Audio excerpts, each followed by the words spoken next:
Air condition चाहिए, air condition ना हो, लाइट जाए तो यूपीएस होना चाहिए। अरे एक एक्स्ट्रा पंखा लगाओ, मुझे नींद नहीं आती।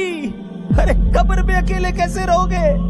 कब्र दो तरह की है, तीसरा ऑप्शन नहीं। मैं अपनी बात नहीं कर रहा, जिस आका का कलमा पड़ा है मैं उनका फरमान सुनाता हूँ। नबी पाक सल्लल्लाहु ताला अलैहि वसल्लम का फरमान आलीशान है। मेरे आका फरमाते हैं, हदीस पाक का खुलासा है कि कब्र दो तरह की होती है, या तो जन्नत के बागों में से एक बाग होती है, या तो दोज़ख के घड़ों में से एक घड़ा।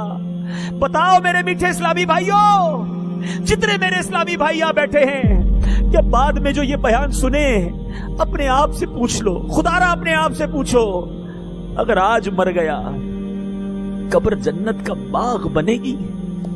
ऐसे काम कर लिए, क्या अल्लाह को राजी कर लिया? जिंदगी गुनाहों भरी तो नहीं गुजरी? अगर दिल से आवाज आ रही कि हाँ मेरी कब्र जन्नत का बाग बन जाएगी, फिर तो ठीक है। और अगर आवाज ये आ रही है कि नहीं अभी नहीं मरना, अभी तो बहुत नेकियां करनी है, अभी तो तौबा करनी है, अभी मर गया तो मर जाऊंगा, फंस जाऊंगा, तो बताओ फिर कब तौबा करोगे? फिर इंतजार किस बात का है? ऐ मेरे मीठे इस्लामी भाइयों, अचानक मौत आती है। आज मेरे नौजवान बैठे हैं, मेरे बुजुर्ग बैठे हैं, मेरे बच्चे छोटे भाई बैठे हैं। सोचो, कभी ये ना सोचना कि मौत बुढ़ापे में जाकर आएगी, हमें नहीं पता कि कभी भी आ जाएगी। बस आज घर अच्छा हो इसकी फिक्र है।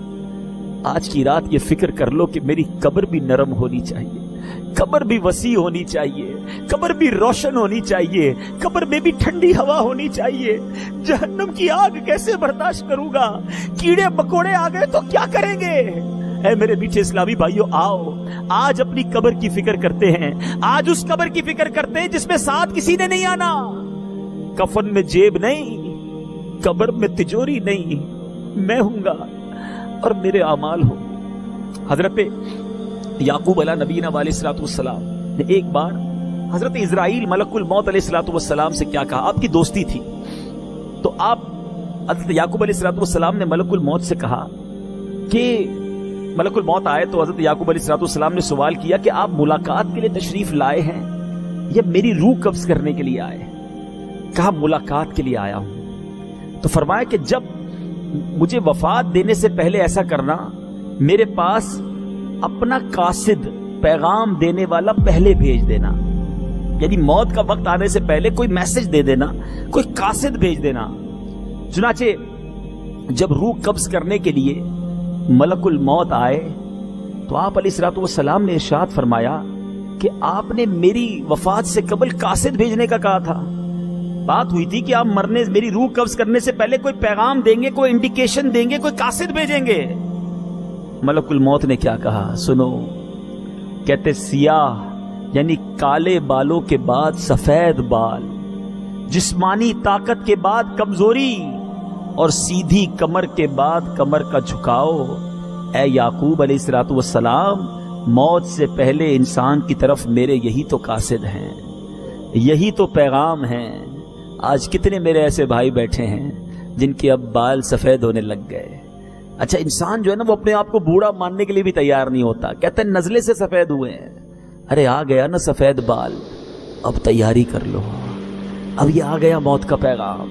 आंखें पहले बड़ा अच्छा देखती थी, अब आंखों में कमजोरी आने लगी है, अब चश्मे लगने शुरू हो गए हैं, अब करीब से पढ़ना मुश्किल हो गया, थोड़ा पेपर को दूर करना पड़ता है। ये पैगाम है, ये कासिद है, ये मैसेज है कि अब चलने की बारी है, अब जाने की तैयारी कर लो। कमर में झुकाओ, आजा में कमजोरी। मेरे कितने भाई ऐसे बैठे हैं जो अब अपनी उम्र, अगर एवरेज लाइफ भी मैंने और आपने जीना है ना, अव्वल तो कल का पता नहीं है, तो भी आधी से ज्यादा जिंदगी गुजर गई है, फिर किस बात का इंतजार है? आइए अब चलने की, अब आखिरत की तैयारी करनी है। यहां इसका मतलब ये नहीं कि नौजवान ये सोचे कि जनाब अभी बाल सफेद होंगे, बूढ़ा हो जाऊंगा फिर तैयारी करूंगा। नहीं, मुफ्ती आजम हिंद मुस्तफा रज़ा खान साहब नूरी समझाते हैं ना, रियाजत के यही दिन है, बुढ़ापे में कहां हिम्मत, जो कुछ करना है अब कर लो, अभी नूरी जवां तुम हो। क्योंकि हमें नहीं पता कि बुढ़ापा मिलना भी है कि नहीं, और मिल भी गया तो पूछो बूढ़ों से, آج روزے رکھنا چاہتے ہیں مگر اتنی بیماریاں ہیں کہ روزے رکھ نہیں پاتے. تراویح پڑھنا چاہتے ہیں مگر پیروں میں جان ہی نہیں کہ تراویح پڑھ سکے. آج دین کے کام کے لیے دل بھی چاہتا ہے مگر طرح طرح کی بیماریوں نے گھیر لیا. تو اے نوجوانوں جن کو اللہ نے جوانی دی ہے، جن کے پاس صحت کی طاقت ہے، ارے اس صحت کو غنیمت جان کر آج عبادت کر. کئی جوان پہنچ گئے قبر میں جنہوں نے نیت کی تھی بوڑھا ہو کر نماز پڑھوں گا، نہیں ملا بوڑھا ہونے کا موقع. ایسے کئی لوگ قبر میں پہنچ گئے جنہوں نے نیت کی تھی مدینے جاؤں گا پھر داڑھی رکھوں گا، نہیں جا سکے اور چلے گئے قبر میں. ایسے کئی چلے گئے قبر میں جنہوں نے کہا تھا اگلی رمضان سے پورے روزے رکھوں گا، رمضان نہیں آیا وہ قبر میں چلے گئے. ہوئے نامور بے نشاں کیسے کیسے، زمین کھا گئی نوجوان کیسے کیسے. جگہ جی لگانے کی دنیا نہیں ہے، یہ عبرت کی جا ہے، تماشا نہیں ہے. اللہ کی رحمت سے میں آپ کو جو بات سمجھانا چاہ رہا ہوں، میں یہ نہیں کہتا زندگی کو جب آپ ساری زندگی چھوڑ دو. آپ کاروبار کیجئے، حلال کیجئے، نوکری کیجئے، حلال کیجئے، اپنی فیملی کے ساتھ وقت گزاریے، بالکل گزاریے، اپنے بچوں کے ساتھ خوش رہیے، خوش رہیے. شریعت نہیں کہتی کہ جناب آپ ساری فیملی گھر بار چھوڑ کر فقط اللہ اللہ کرتے رہیں. گھر بار، کاروبار، family, every thing is okay, enjoy کیجئے اپنی لائف کو، مگر شریعت کے دائرے میں رہ کر. آگاہ اپنی موت سے کوئی بشر نہیں، آگاہ اپنی موت سے کوئی بشر نہیں. سامان 100 برس کا ہے، پل کی خبر نہیں. اب سوچئے میرے پیچھے اسلامی بھائیوں، جب پل کی خبر نہیں ہے تو پھر برسوں کی فکر کیوں کرتے ہو؟ پتہ ہے صبح جب ہوتی ہے تو دن کیا اعلان کرتا ہے؟ ابھی دن نکلا ہوا ہے نا.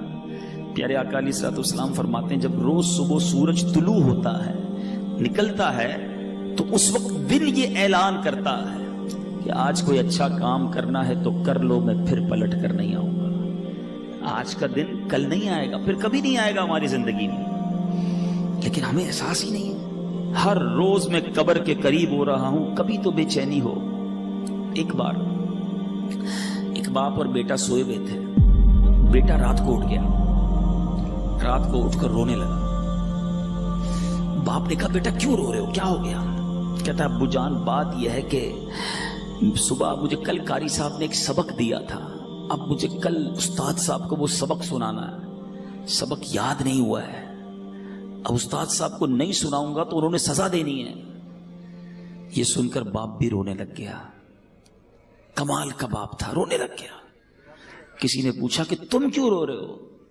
کہتا ہے میرے بیٹے کو ایک سبق یاد نہیں ہے، اس کے لیے رو رہا ہے کہ قاری صاحب کو کیا جواب دوں گا. میں نے تو اللہ کی کتنی نافرمانیاں کی ہیں، اللہ کی بارگاہ میں کھڑا کر کے ہڑا ہوا تو کیا جواب دوں گا.